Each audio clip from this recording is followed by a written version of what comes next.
I love you, Allah. When people start listening to Shaytan, this is the same surah Allah Azza wa Jalla says, Inna ibadi laysa laka alayhim sultan.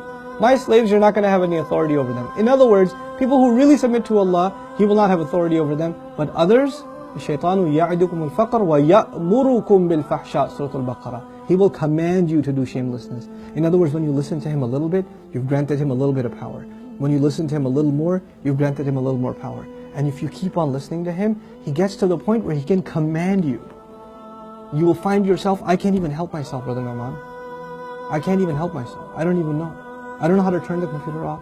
I don't know what makes me do that every night. I don't know what makes me do this or that. I don't know what makes me go there. Go into that chat session, you know. Go and log into that, horrific website. Go watch that filth. Why do I end up doing that? Why can't I lower my eyes when I'm in an elevator? When I'm walking down the street? I can't even help myself. I don't know what to do. That's when you know Shaytan's got a pretty good hold on you.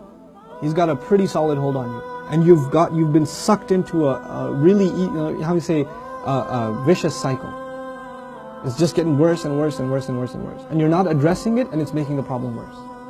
And it's destroying your spirituality altogether. Your relationship with Allah depends on a heart being clean. Every time you're exposed to filth, more dirt, more blackness, more covers are poured on top of your heart.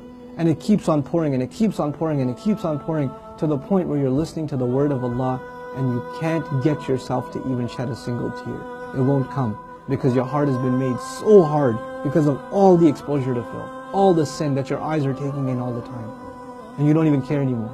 You know, a good heart, when it sees something inappropriate that doesn't coincide with the commandments of Allah, it is disturbed. It's not attracted, it's disturbed. It says, no, that's wrong. Immediately the conscience kicks in, the alarm goes off. But when you're at the point, when you're by yourself and you feel no guilt doing it, you just don't feel anything. You don't feel that it's wrong. The only thing before you stare at a sister, you look around like, is anybody else watching? And then you take a good look. That means the fear of Allah is completely gone. The only fear you have is that of the seen. There is no more fear of the unseen. What a horrible spiritual state to be in. Allah says, يَعْلَمُ خَائِنَةَ الْأَعْيُنِ وَمَا تُخْفِي الصُّدُورِ. He knows the stealing of the eyes, that little glance you caught. He knows that one, that little glance you took. What to speak of the stare. And He knows what the chests are hiding.